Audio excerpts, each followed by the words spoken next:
A year of learning, Bella and David Adler in memory of her father, Eliyahu ben Yosef Cohen. Those who inspired by our Rebbetzin Emerita Shira Shapiro, Sarah Esther Marka but Mashum Yisachar. Gail and Leslie Kaplan in memory of their parents, Mushka Shplinzer Bad Yosef Chaim Vachava, Hanan ben Moshe Eliezer Vachana, Hesha bat Shmuel Yitzchak Halevi Vitzipora, Isha ben Yoam Moshe Cohen Vachana, Rexford Friends of Gladys Sherman, Gutta Bat Meir, Michael Klein and Friends of Judah Klein, Yehuda Tzvi ben Chaim, Marsha Brana in memory of her husband, Rav Yerachmiel ben Shmuel, friends and family of Arthur Ritholtz, Mordechai Yudel ben Baruch Leib Cohen, friends and family of Siggy Besler, Shalom Shraga ben Dov, friends of Marvin Weinstein, Mordechai Ozer ben Yisrael Aharon, Sarah Alpert in memory of her husband, Harav Tzvi Lipa ben Hillel, Rexford friends of Maddie Friedman, Mendel Miriam Bat Kalman Ruvain. A month of learning by Susan and Ruvain Podolsky, in memory of her father, Simcha Bunam ben Yeshua. A week of learning by Lala Bessler in memory of her mother-in-law, Rachel Bat Shalom. Rabbi Tzvi and Robin Karpel in memory of his mother, Malka Bat Mordechai, and her mother, Chaya Elu Bat Menachem Zev. Today being the 18th, no, yesterday was the 18th, right? Yes, we did yesterday, Marty and Joel Wilemski, memory of her father, Shmuel Yehuda ben Yosef, and the next individual day of learning is not till Monday. So Shema is having a leah, cranker, a fear about the shir, Shema Tleah, Chobane, Shir, good, gebenched, yeah.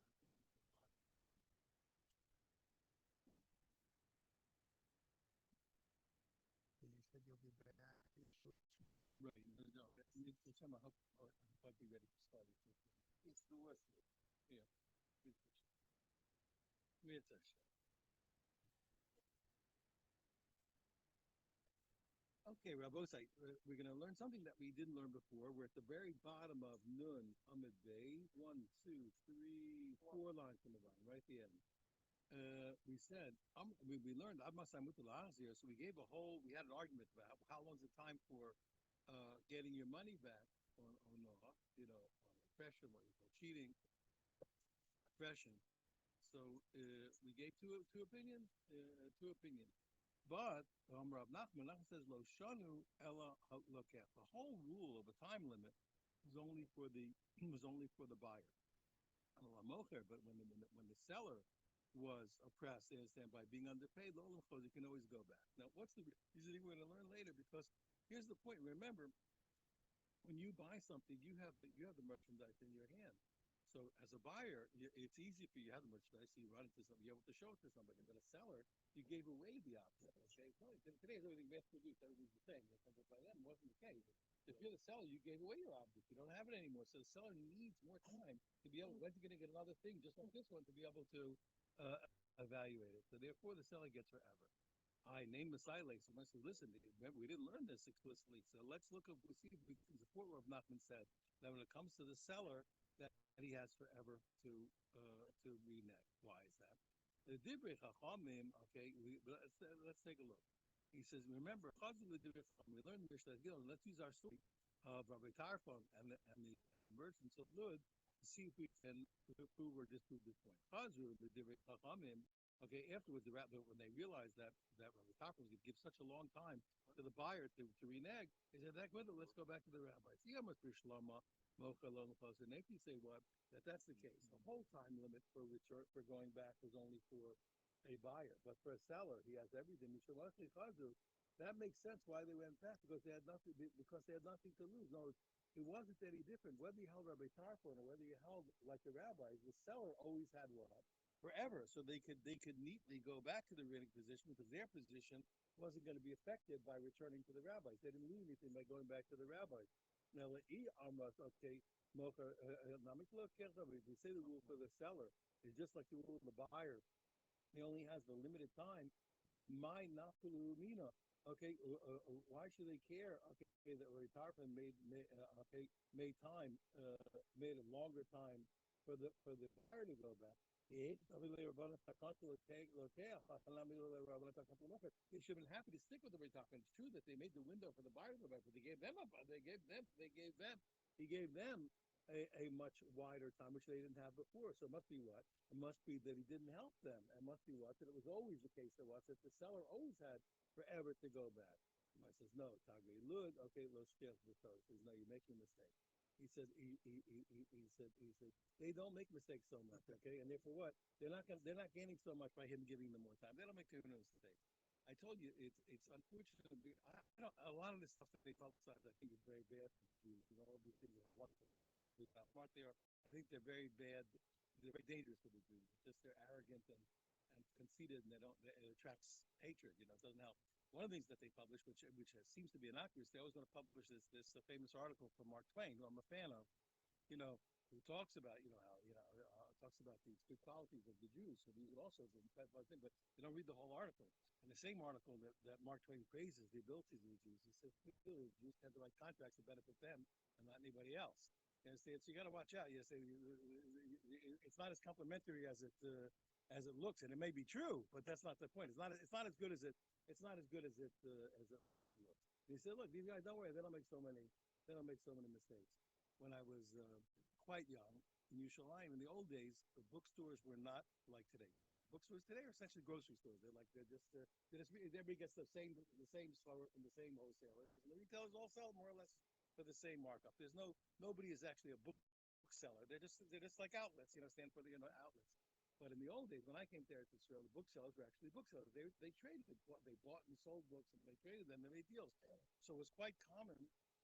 Actually, I didn't know it at the time. It was quite common for one seller to have a book for much cheaper than another because he got a much better deal on the book than the other guy got. They weren't buying it from wholesalers. This guy got a better deal on the book. The other, he could sell it. He could make his profit for cheaper. So there was an old guy named Stitzberg who was very old when I was very young, and so I bought a book by him. At a good price, and later I found out that the book was selling in other stores for much more expensive. I didn't want to cheat him, so I came back to Stitzberg. He's an old man, and I said to him, I found the book in other stores for much more expensive. So first he looked at me like, wait, who's trying to hustle who over here? Like, what's going on here, kid? Then he looked at me, he says, and he might have, he says, I forgive you. He says, I forgo the money. Keep it. He didn't lose anything. He answered, those days they used to trade. In those days, book traders, everybody bought the parcels or the bundles at different prices, all kinds of bundles of books. In fact, one guy there was always going out of business. Every store he opened was going out of business for years. He would open a store on this address, going out of business, going out only 3 weeks. Huh? He was going out of business. And I knew him. I knew the guy. I bought so much stuff from him. But every time he opened, he was going out of business. Why? Because he would buy massive lots of books. You understand? He would buy somebody else really going out of business, so to speak. He'd buy the whole lot. You understand? And he was going out. He would undersell everybody. I understand because he bought everything. He was a good trader. You understand? I always bought by him because of the prices. Run a business. And it works. It's the same, probably the same thing. Yeah, probably the same thing. Anyway, so these Tagre Lud, hey, don't worry. I'll take care of myself. Thank you very much. I'll be okay. You don't have to worry about me. I made my profit. Don't worry. They don't make mistakes too much. Okay. Now we have a few illustrations. These stories. The host where he stayed, Zabin Chama. Okay, so this guy he sold a donkey and he made a mistake and I know see what? No, a donkey. Buy me a donkey. Yeah, maybe I think it's a donkey. I think a mistake. I think this Chama is actually a donkey. Yeah, I know Chama can mean one, but I think this case it was a donkey. Actually. Let's just see if I can bring a raya. 1 second. Let me just see. Yeah, no, that's what they said. Yeah, that's what they said, but I don't know. I don't know if that's the case. Okay, as you wish. We'll see. Yeah, as you say, Davi, let's see. Okay, so he found him, but he was sad because what? Because he got paid low price. Amalei says, he said, why are you sad? Amalei says, I sold this, I have donkey. Okay, well, this donkey, and I sold it too cheap. Amalei said to him, he said, so go back on the price. Once you renege, you can't cancel. Well, here it's cheating. Cancel once you cancel. Amalei said to him, he says, no, I waited too long. See, I'm past the time of recovering. Okay, Yoka, okay, okay. So he said, okay, well, he says, I waited too long. Yoka, they share Lataga or Lakobi. I waited longer than I could show to a merchant or to my relative. Okay, Shadre, okay, Latamador. So he sent him to Rav Nachman. He sent this guy. This guy was not a merchant. He was a householder. Malaysia, he said to him, Lo Shanu, okay, Ella Loka. He said, no. Okay, the answer, he said, no, the whole rule what of a time limit is only a buyer. Aval Mocha loan closer, but a seller can always go back. My time was the reason I told you before. Okay, why is that? Lokech Mechol Yado. When you buy something, the merchandise is in his hand. The Kol Echad also Mahavale. He can show it every place he goes. He can show it. He has the item there to show. The Amile, he taught, he learned all. People will tell him you made a mistake. You did make a mistake. Mocha de Lota make the other, but the seller who relinquished the merchandise, and I told you they weren't mass produced. I'll disrupt me ways of Intel because Intel told he's going to get another piece of merchandise like the one he sold. The other, he probably Lota. Okay, it's going to take it's going to be it's going to be a long time. He has to wait until he's going to get another thing to know if he made a mistake or not. If he gets there, who Garvey they be not going to The guy had like silk ribbons to sell. Kari, and he announced it and he said, Shita, he says, listen, he says, I'm selling it for six. The facts are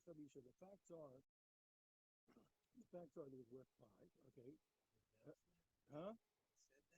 It doesn't know. I think the facts are worth five. They would give me, but the facts were if he would get five and a half, he would take it. Okay, Atahu Gavra. So a certain guy figured out to himself, he's a smart guy.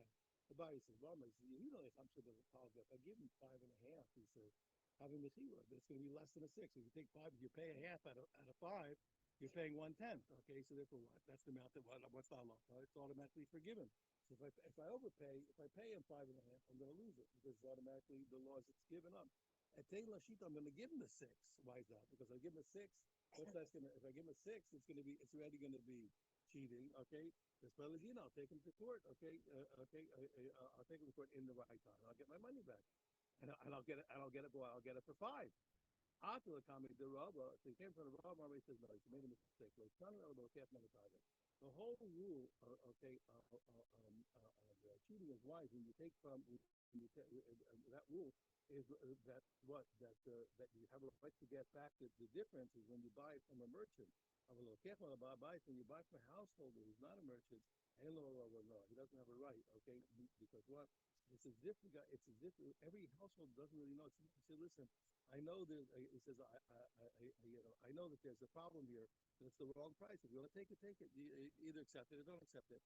And therefore, what you don't get it from a householder. You have to understand this a little bit. Okay, we'll see this coming up. So we'll say there's a difference between a householder and a point where everybody said, listen, I know that this is overpriced. You want to take it, take it. You make the deal. You want to take it, take it. Don't take it, don't take it. And when you buy for a householder, it's different. And we're going to see in general, householders have what you asked me about. It didn't be the sentimental value, personal value. That was by those things where you're saying the merchants are no sentiment going on. I'll explain. I'll elaborate in a minute. Now, who got with it? We're not going to keep the women. A certain guy, I know a lot of people translate differently, but in the Chumash, these are nose rings, earrings. Okay. So he had these jewelry to sell. Very sheepin, so he announced what that he's selling them for six. The Shavi Hamshin, they really worth five. You have your Havilay, Hamshin with Hamshin, have yourself over. And the facts are, if you give him 55, it's exactly the same ratio as before. If you give him 55, he would take it. After Gabra, a certain guy came along, my season, the Hamshin with Hamshin, they give him 55, and Mithila. That's going to be automatically forgiven. It's only overpriced by 1/10. At Taylor Sheet, I'll give him 60, okay, and that'll what, and now I will be, okay, best by Ladina. Now I'll be a six, and I'll get it. After the comedy drug his, he came to his I said to him, Lo Shun, we all the play on the targets. He says, no, the whole rule of recovering the difference of the overcharges of when you buy from a merchant of a calf. About buy when you take from a farm householder, you don't have any rights to overprice it because again, like the guy saying, every householder, listen, I know it's overpriced. I love my stuff. Yes, nobody else to sell. I'll elaborate in a minute. I will later of Dimi, same thing. There's two different rabbis possible. You're right. Two different rabbis possible. So in this case, there's a response. Here's what happened. Somebody challenged the judge. So I'm really Dimi. So Dimi said to him, Yishar, I said, well, you said not challenged. You said good. The Chenarah Law, Yishar, I say, you said good. Well, not much second. How can you say such a thing? How can you tell me that by householder there's no one? Hashem did we learn? It was going to come up in 1 minute. We're going to learn the mission in 1 minute. Hashem shall know the head, your kachon The same way there's law by a normal person, which we'll call a household, the same as their own law by a merchant. We'll see later, man. People argue that by merchants there's no. Oh no. Mine had okay. He says, what do you mean? What? So what's a regular person? La blah blah. He said, not talking about a householder. So you see what? So you see that what? That there is a law even by householder. I'm like this. He said, no. It's a drisa. That's when he's selling stuff made out of cannabis. It's cheap. Yes, it's cheap. It's yes, cheap stuff. Cheap goods, cannabis. Okay. So therefore, what? So there, why is that? Because that's all merchandise. That's not personal stuff. That's stuff that's made to be sold. Money touch means they. But when you talk about things that that are from his household, okay, the Kriya, which he holds precious, he never sells it. He love the Meisir unless he sells it for more money. So no, a thing that's clearly what a commodity, okay, and not as personal belongings, like cannabis clothing or garments, okay, then things like anybody else. So that's what made a difference. So there's a point. We're going to see in a second a little elaborate on this point. We learned the Mishnah. A quick question. Yeah. Is it surprising for us to see that the host, that the landlord, knew the Mishnah, knew the halacha, and raised the question? Or is that something that... Wait, what do you mean when he said... The first story. He was sad. No, the rabbi asked him. That was sad, and he claimed that I went past the... Oh, he knew the halacha and he was past the time, right? Is that something that is significant in that? I don't know more than he knew his business. There's one problem like this. You should know. I mentioned this a few weeks ago. I don't know if everybody was here, but usually you'll see when it comes to money, everybody's a Talmud Chacham. That's what you find. You'll be shocked. All of a sudden, the guy never goes to the base measure, but all of a sudden he's got a din Torah in the court. He knows every opinion and the ones you never heard of. This rabbi, that this Rishon, and this obscure source. It's a common thing. All of a sudden, when it's his court case, he's the biggest Talmud Chacham in the world. He knows every system and every sheet. I'm serious, by the way. So usually people, when it comes to their thing, they tend to know. But you're right. This was to his detriment. But remember, this would be a thing. It's not people did know halachas. We had times, normal Jews. It's only recent. It's only since the 1700s that we had. Always we had a lesser group of unlearned people, but only in the 1700s, the first time we had a massive Jews who were ignorant. It was new. It was a new thing. That's why the world changed. And that's why the whole Jewish world changed. I don't know if you realize what happened. It was in the 17s. That's when it happened. We always had Amaratzas. We always had ignoramuses, but it wasn't on that scale. It was the 1700s when we first started the hemorrhage law. We've been running here. How many hundreds of years can you run from torture and murder, etc.? We're running from country to country, and we kept schlepping it. And it was miraculous that we never lost our tradition. But the numbers of people who were privy to the so to speak, who are still on the inside of Yiddishkeit, and all of a sudden the same time was the first time we were hemorrhaging. First, you had a mass of Jews who were uneducated. We never had that. Jews were educated. A regular Jew was educated. I told you that the parents of my first wife, may she rest in peace, they all rested in peace. So they were teenagers when the war broke out. They were teenagers when the Second World War. They're talking about Nazis. The second teenagers. And for years, when they would talk about what happened at home, they would give you the Hebrew dates. Their lives were Jewish lives. Remember, they're having memories of from when they were teenagers, and they're giving you the Hebrew date. Oh, then this happened, such and such, and such. Their lives were Jewish lives. They were utterly immersed in their Yiddishkeit. My first father-in-law, when he met me, and I married his daughter, he thought I wasn't religious. Why? He saw me sweeping the floor on Shabbos.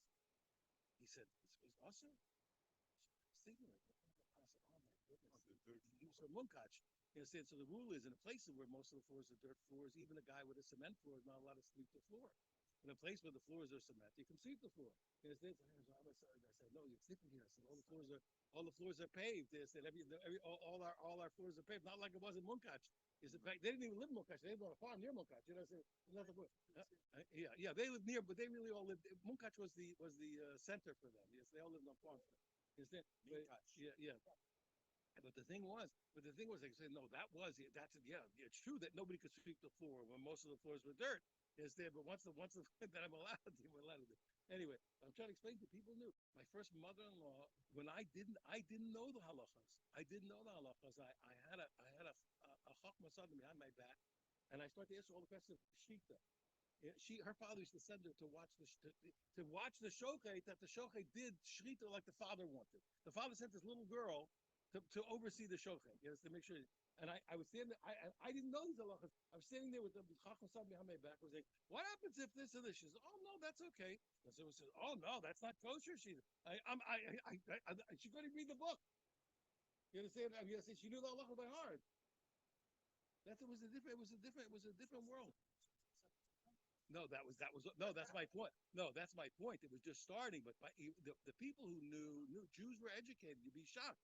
You'd be shocked how I'm just trying to put. You'd be shocked how educated Jews were. Yes, and how different it was. They had one of the bubbies. It's famous. I wish we could have it. It would be priceless. She had a tehillim that was chained to her apron. And they cooked over a heart. You understand? And all day long she's cooking and doing the whole house, and she's got a tehillim on a chain on her heart, and she's saying tehillim all day.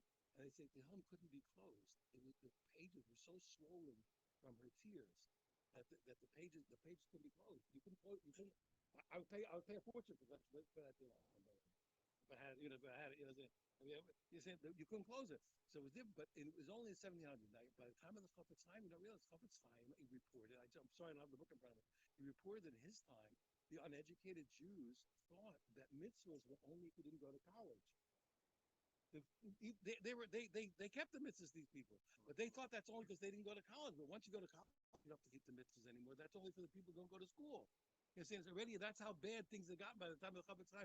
These poor, innocent, uneducated Jews had they themselves understood. No, you only have to keep the Torah if you didn't go to college. But if you go to college, you don't have to keep the Torah anymore. But it was in the 1700s that it fell apart. Why? Because it was a certain point. There's a limit to how long you can run from country to country and start over again. If you look, I'm not good at history, but if you get the guys who do it, I read. But if you get the guys, they used to have these in each Gila, they would keep a history of what happened. So and it's unbelievable. You see, they just came to a place that was burned to the ground. They're starting over again. The cities, the Jews are starting over again, and within days. Well, now we set up we got the mikveh going, and the Chaver Kadisha. Okay, we got the Chaim Yankel starting. They got the Chaver Kadisha and the charity fund, and they got the Gemach. Loans without with interest, etc. In days. In days, they were unbelievable. But how many centuries can you do that? They did do it, you understand? But so by the 1700s, but I'm saying Jews were educated. We had it. It wasn't like we're used to a world where most Jews don't know what's happening. It wasn't like that. They were in Jewish communities and they were strong and they were educated. Yeah, they're educated. But as the world started to open and things start to happen, all kinds of different things, and the combination of too long in exile and you're right, and more free interaction with the non-Jewish world, is that things start to fall apart. You understand? But so it's not. I'm a humble opinion. It's not so surprising. It's the other way. It's the Amorites who's. I remember, and they made people. They weren't mean, but they let people know that it wasn't a good idea to be uneducated. The Jewish world did not advocate being uneducated. Here, who do they want to marry? The first person you marry is a Talmid Chacham. Nobody wanted to marry. Nobody wanted to marry an Amoritz. You got stuck. Nobody wanted to marry you. A lot of people that want to come to America because it was a strength of Medina. One of my wife's grandmothers, her husband came from Poland and went imagine then, before the war, made it all the way up to California. Right. That's pretty amazing. Right. And he sends her a ticket. She comes over on the boat and goes all the way to California. He gets there, and he says to her, "Take off your tefillin, take off your head cover." She said, "What?" He said, "This is America. We don't do this anymore." She said, "We don't do this in America?" He said, "No." She said, "Goodbye." And she turned around. She went back to Poland. She went back to Poland. Goodbye. Goodbye. Okay, but that really happened. That really, but those are the people who were still, holding on. It was getting very bad. Europe before the war was not in good shape. It's not what you think. It wasn't this wonderful. After World War I. Yeah, it was terrible. Exactly. It was falling apart. Judaism. Thank God, we didn't lose it. But many Jews were lost already. Before the Second World War, many Jews were gone. They were gone. Anyway, but so I just want to point out. I think earlier times we tended to the other way. The scales were tilted towards more education, not towards less. That's my humble opinion. They were educated. Okay. Now, here's an interesting point. There's no difference between the buyer, the seller, and the buyer. We're going to see in a minute because we have an opinion. The sellers don't get the rules of cheating. Why? Okay, okay. We said also what we said. Both buyers and sellers get. Pardon me. Both buyers and sellers get it. We have not an opinion. We have an opinion. We have and then we have an opinion. Here we have an argument. The second line says what the same that the rules of law apply to the householder. Also the rules apply to the merchant. Okay, as we'll see. This is the opposite of course. You think a merchant does it. You don't ain't no tiger. He says no. Once a guy's a merchant, and a merchant, I mean the person here who's really an entrepreneur. I'll tell you what I mean. Okay, he doesn't have the will. Mishuto, whoever bears the brunt, in other words, who loses the money, whether he's a buyer or a seller, whoever loses the money, he has the rights. And this is not the halacha that we learned, but this was our assumption previously. A person can say, listen, I want to cancel this deal. Give me my money back. Here it's the buyer speaking. Or no, let the deal stay, and I just want the difference back. He can say, keep the deal and pay me the difference, or he can say, cancel the deal, give me my money. That's what we. Yeah, Lamaisa, we said the halacha is different. We said the deals. We really said what the deal is on, but he gets his money. You know what I mean? Where do you know? How do you know? It's very interesting from the Pesukah. How do you know that the rules of cheating apply both to the seller and to the buyer? Okay, let's take a look. So we take a look. What we learned. Okay, to Tana Rabbani, we learned the advice. So here's what we got from the pasuk. The pasuk says the following. It says, "V'chisimpu memkar lamisecha." When you sell something to your colleague, your neighbor, okay, your colleague, or you buy something. One man should not oppress his brother. He says, therefore, what? So we learned when you sell, don't cheat. Okay, so that's is cheating by the buyer. Ainly look past. So that only shows what when the buyer was cheating. How do I know when the seller was cheating? Because it says because the pasuk also says, "Oh, kano."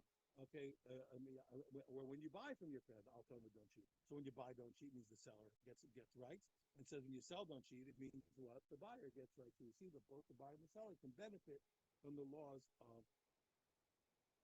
cheating. No. I mean, it's the only thing is, but why do I have to leave both? There should have been lokaf, Hashem would not have written only one of them and assumed that I would know the other. Why? Because of Rahman al Hashem had written in the Torah only that the seller can't cheat. I know the buyer benefits. Why? Because sellers they know what's going on.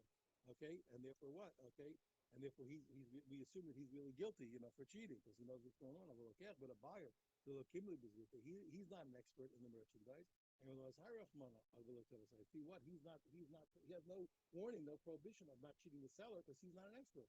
Because of and you're talking about no, the buyer can't cheat. Well, if the buyer doesn't know the merchandise can't cheat, you would think certainly the seller can't cheat. Because what people say, when you buy, you acquire. Okay, what? Okay, because instead of money you have a real object, you have something of value. Okay, but the seller who always loses his merchandise, because we say zabin ovid, when you sell you lose. Okay, then we could say what the seller wasn't warned because he's losing anyway. I don't want to put at this point. You have to know something, and this is famous. We find it in other places. We'll come to more places in the Gemara. When you sell, you must be having a hard time. You must be on hard times if you're selling. Why? If you have all the money in the world, you don't sell anything. If you really got money, why are you selling? You must need money. I don't care how rich you are. If you sold, you poor guy. You poor guy. The guy, he's selling one of his 50 mansions, for $50 million. The poor nebba, he has to sell his mansion. What do you mean? I'm rearranging my finances. No. Why? Because if you have all the money in the world, you don't sell anything. I used to say, you can't do what I'm saying because of Baltashas. But I used to say, let's say I had unlimited money. I would never pack. I hate packing. I get on a plane. Everybody's like, I'll buy a new one. I'll buy a new shirt. I wouldn't pack. And you can't do that because of Baltashas. Baltashas, you're not allowed to waste your money. You said, but in theory, if I had all the money in the world, what do you mean? I wouldn't pack. I would never sell anything.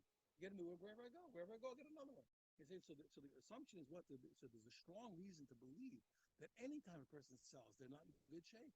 You know, it always means, you have cash flow problems. The guy's got $50 billion. Why did you sell anything?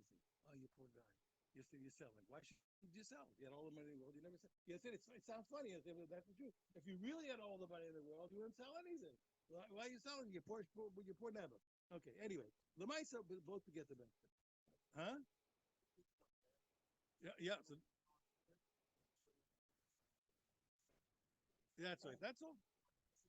I'm telling you, I said it to my wife a million times. If it were, in theory, if I had the, if I had unlimited money and it wasn't, there was no halachas of baltashas because you can't waste, you're not allowed to waste money.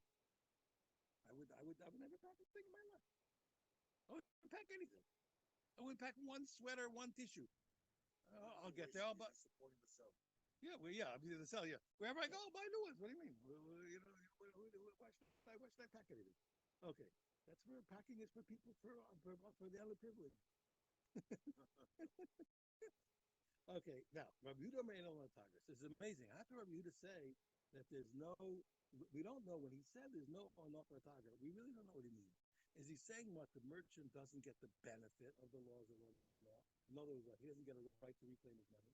We say the other way that when that sellers, that sellers we can be lenient on that. We be stringent on them or lenient. He says we should do tagar elo no. But I said, what do you mean? Because he's a merchant. He's a host. He's a. I'll explain this in a minute. It's a really type of a flipper. He's an entrepreneur. I'll explain one minute. What does that mean? Okay, he doesn't have a no. I'm Nachman Rav. What do you mean? But he's talking about what? A guy who flips his merchandise. He buys, he sells. He buys, he sells. I'll explain in 1 minute. Okay, or my timer. What's the reason why he doesn't? What's the reason that I always sell?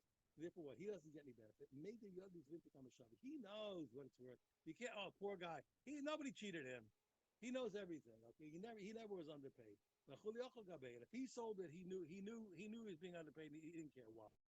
Okay, but why he sell for less? Because he has another deal around the corner. He has merchandise to buy. He needs cash. So therefore, so what happens? He really said, "Well, I'll sell it for less because I'll buy it."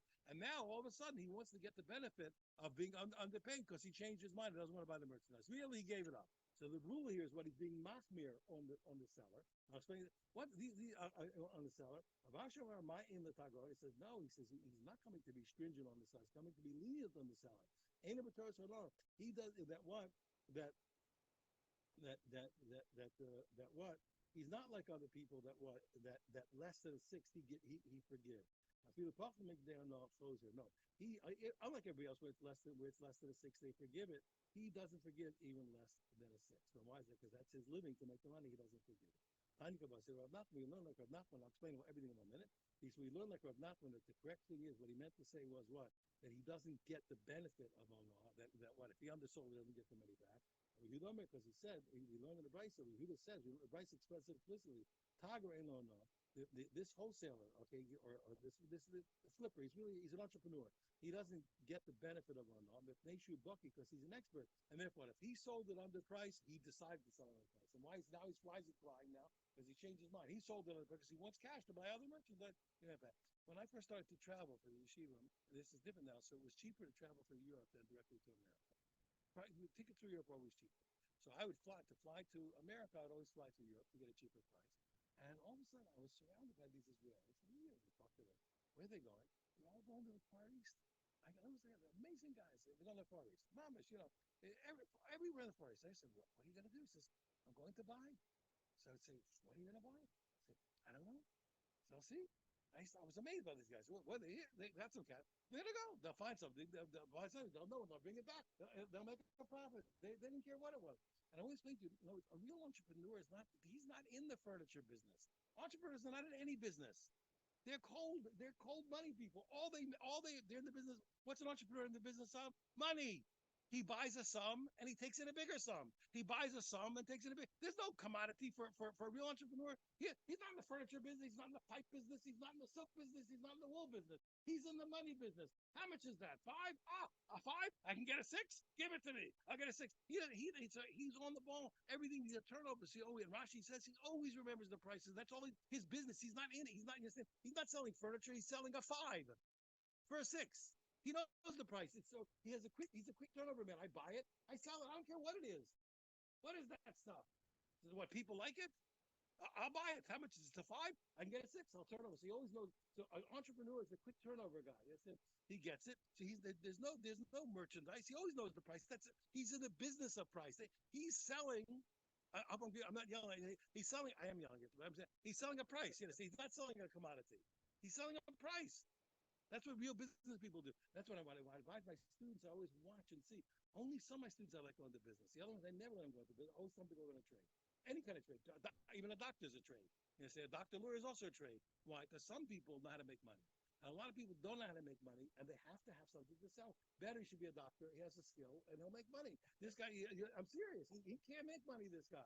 He should be a doctor. Instead, he should be. He should be. He should be. I mean, I'm serious. He should be. He's not gonna. He's not a money man. Let him be. Here, he can be an engineer. He can be a doctor. He could be. He can be anything. You see, guys who make money, they don't need skills. I send them right after the business. Yes, I know. I have lots of students like this. They look at something. They make money. They just look at it. They gotta make. They always make money. I had one guy years ago. He cried to me. The guy grew up he's an Ashkenazi. He grew up in the Syrian community. You know, listen. He tells me he's crying to me. The guy. He says he's going to school. He's studying, doing his exams. The Syrian kids, they're out playing, have a good time. He says that high school, they're doing his exams. The Syrian kids out playing, have a good time. He goes to college, studying. The Syrian kids are out having a good time. He says he finishes. He goes to law school. Syrian kids having a good time. He gets his law degree. Who's he work for? Syrians. He says.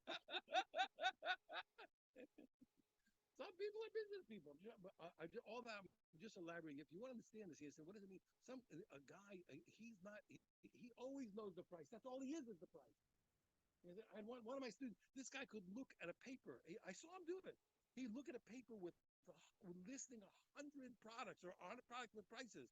He'd look down like this, and he'd be on the phone making the deal. That's what he did. The guy only dealt in numbers. That's all it was. Nothing existed. There's no merchandise. There's nothing. That's real business people. There's no commodity. It's nothing. It's money. You understand? So those guys always. The point here is what they always know the price. That's what Rashi says. The time hasn't passed enough for them to forget a price. They know. Okay, just to elaborate. You want to understand how things work. It's also help. You can help your kids, and not some kids should be in business, and some kids shouldn't. You have to get them out. You have to teach them something. yeah. Doctors a skill that's always sellable. You understand? It's teachers. Yeah, all kinds of things. You have something to sell. You understand? Yeah. A rabbi is a good. That's right. The rabbis work. It also works. Okay. Furthermore. Okay, Rabashi. Okay, so we learned. Okay, so therefore we learn it's really what it means. What he doesn't get the benefit. Furthermore, we said So we said that whoever bear the brunt, whether he has the choice. We said there's not the halacha, but our Mishnah holds what the halacha is. He can choose to keep the deal going and get his money back, or he can choose to cancel the deal and get all his money. You know, you can keep the deal and get the difference back, or cancel the deal. Money must need some low Rabbi Nassan, low Yehuda Nasi. He says, well, we got a problem. He says, our Mishnah doesn't follow either of the opinions that we learned earlier. Remember, we had a machlokas of Rabbi Nassan and Rabbi Yehuda Nasi. Why? Where we learned earlier. If you remember, what we learned earlier yesterday was the following. We learned. Kana Matzir no. Okay, we said what? He said if it's a sixth, you acquire it. But the person gives back that was already Nassi. Remember, the deal's on, and you get back the difference. So Yehuda Nassi says no. Yad Mocher He says no. The seller has a choice. Okay, if he wants, he can say, give me back my merchandise. If he wants, he can say, keep the merchandise and give me back my money. Well, our Mishnah doesn't follow either. Why? Because if you notice, Yehuda Nassi, who said that there's a choice. The choice was for who? It was for the seller, and he didn't give a choice to who? To the buyer. And our Mishnah, when it talked about the choice, who had the choice in our Mishnah? If you take a look, the choice was the buyer. Take a look, because he says, look, he says what?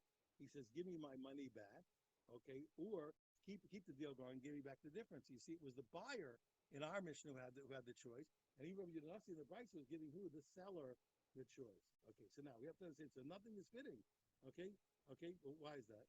It says, Rabbi Nassan, okay, you want to say it's Rabbi Nassan who says what? The deal's on and you get the difference back. Masnisin Kotani, okay, Ratza. Our Mishnah said clearly what it's a choice. Not that it's automatically the deal's on and you get the difference back. The Brisa said the other way. He says, look, funny Ratza. The Brisa didn't say if you want. There's no choice. The deal is on and you get it back. That's number one. Even Rabbi Nasi who did say it was a choice, which sounds like our Mishnah, Masnisin Kotani Lakech, but our Mishnah couched the choice in whose hands?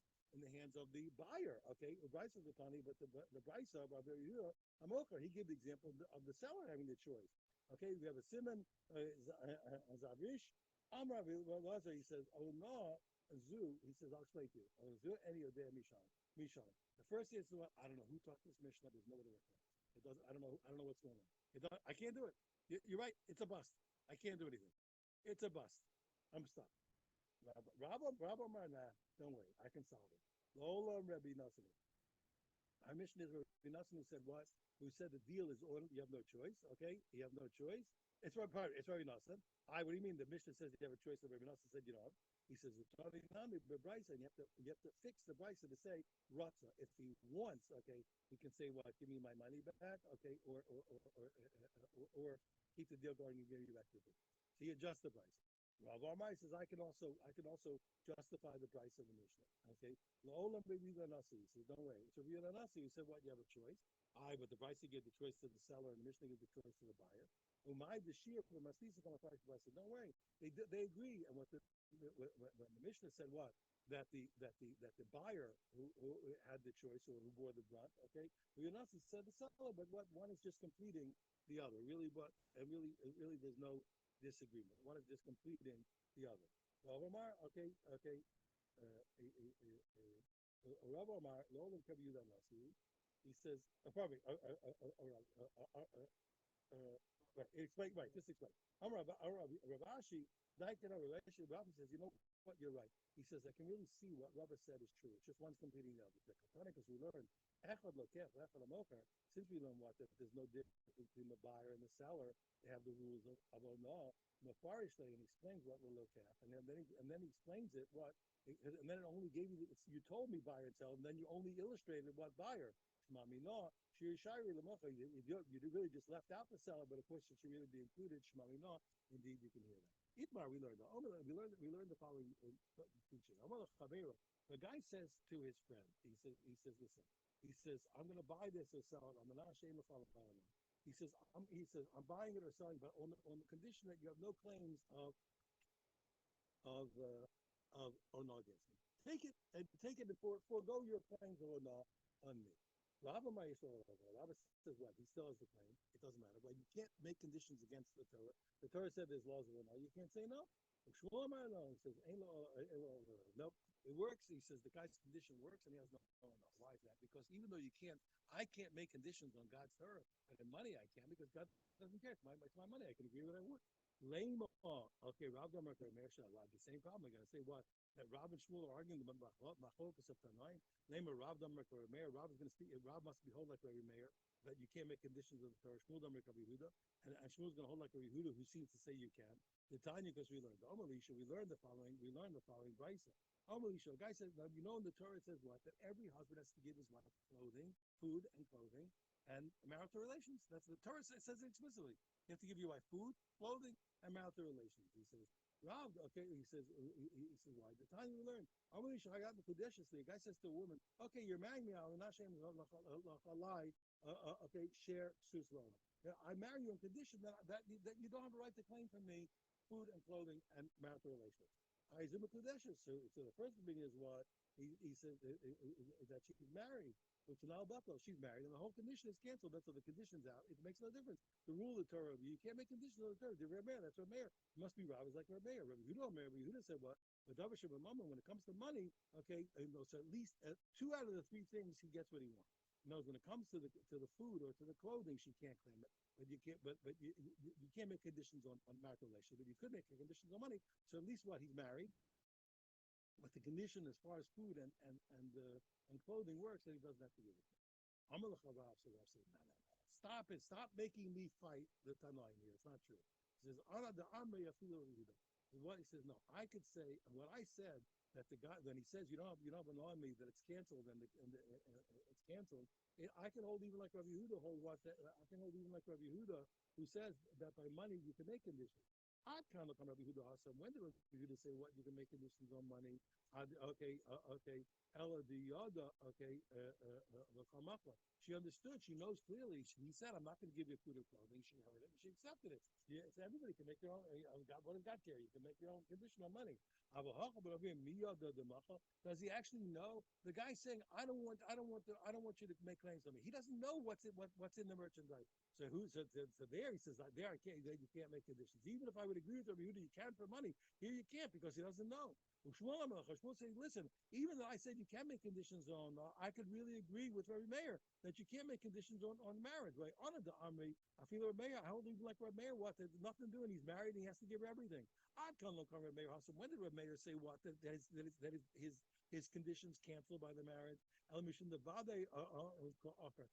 no question. He's against what the Torah said. God said, give her food, give her clothing, and give her relations. And he said, I don't want to do it. He's out. I don't eat for money. Okay, because he's for sure. There's no question. He's going against God's law. Who said he did anything? He said you have no claim. Maybe there is no cheating. Maybe there's no differential. There's no difference. So therefore, so each of them shows they could be like either of the Tanakh. Ravan made it about Shmuel. He says, you know what? He says, I actually heard from Shmuel himself, okay, the difference between a guy saying on condition or not. He told me what if a guy says to his friend, a guy says, listen, he's the guy's buying or selling something, and he says, listen, on condition you have no claims of cheating against me. Okay, ain't no love or no. He has no rights to take that thing. But if he says what on condition that this thing has no cheating in it, okay, then the rules apply. Why? Because like we said, there's a difference between what he knows and what he doesn't know. And I said one is where he's not necessarily uprooting, and one where he's not necessarily uprooting. Okay, no. So if he says then, I hope I said it correctly. Let me see. We're gonna check 1 second. Yes. Right. As long as it's not for sure, so he's not uprooting the Torah. When it's for sure, he's uprooting it. As long as it's not for sure, it's a problem. Yeah. Huh?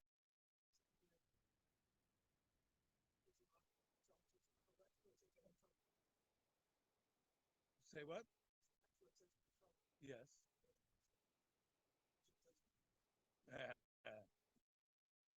A dear friend of mine who became a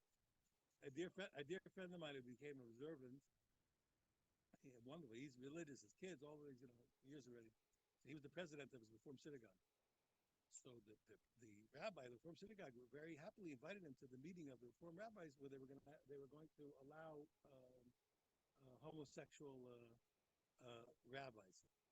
So my friend, who was really he didn't go, he had no Torah background. He's it says in the book, that you can't do that. He keeps saying that he's not the confession. He says it says in the book. He read the Bible. It says you can't do that. That's how he quit. He says it says in the book. He says you can't do that.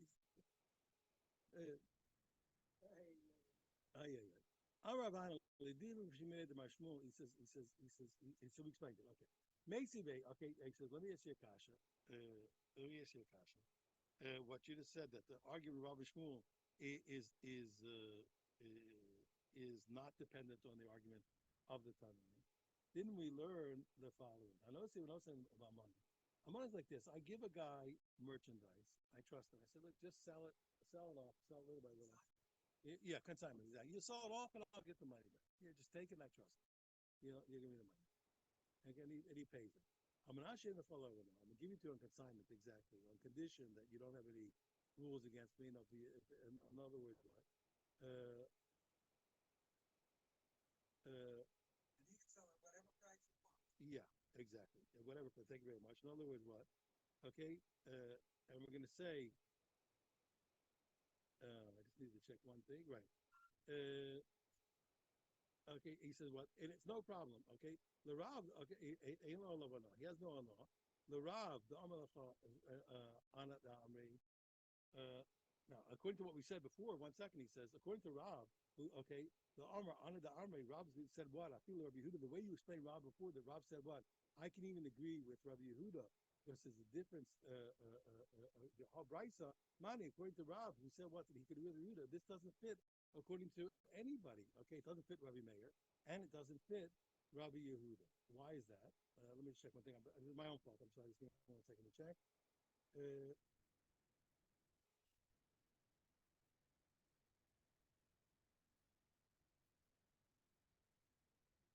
One second, please.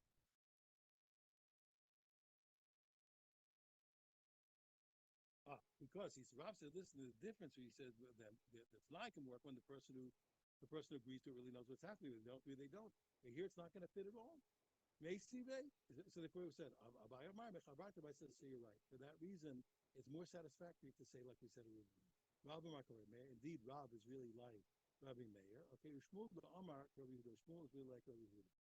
According to a mayor, what you can never make a condition what the Torah said. And according to Shmuel, you can at least buy money, and therefore Shmuel is therefore Shmuel is like Rob is like Rob is like Rabbi Meir. You can never make a condition. Shmuel is like Rabbi Yehuda says at least by money you can. I Rob Amar Lo Kashra says nah. He says I can explain Rob even according to the Bryce. Khan, when Rob said what, okay, that the condition of saying what there's no cheating doesn't work. Bistam, okay, that's what he just said. On condition that you have no rules of no claim of cheating against me. Khan, but when the Bryce said what that the condition works, okay, the Mafarish, where he tells him explicitly, he says, listen, I know that this thing is, let's say, is the wrong price, okay, and I'm still okay, and I'm selling it to you on condition that you don't make a claim against me, so that was going to work. So even Rob could admit to it. But he tells him, I know that it's the wrong price. He says, then he admitted to it explicitly. Even Rob could admit to that's true. It's when he didn't say it explicitly. Rob, okay, so he said that's another piece. The Tanya, okay, and Rob can explain this such a thing because you learn B'medvar Mamurim. When did we say what that that the person has owned on somebody else? Bistam. He just said by a normal case of a sale of a mafarish, where a person said to explicitly mocher shamaloket, for example, where the seller says explicitly to the guy, this thing that I'm selling for 200, I know it's only worth 100. Okay, I'm telling you it's only worth 100, and I want you to sell it, but to buy it on condition not going to make a claim against me. Then he doesn't have any claim of law against him.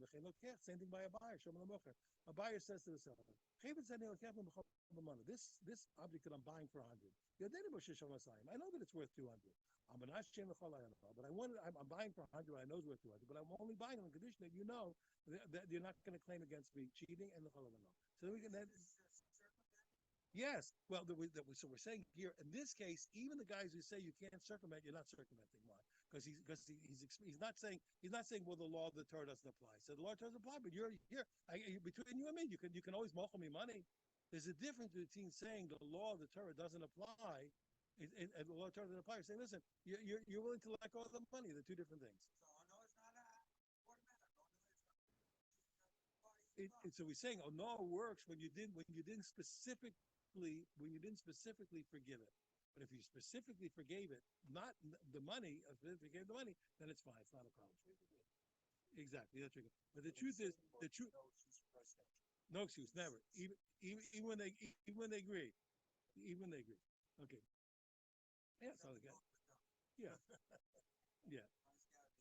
Okay. Yes, you said good. And the truth is, there's the machlok. I said to you one minute. There's always says Gemara. Okay, get you one last case like this.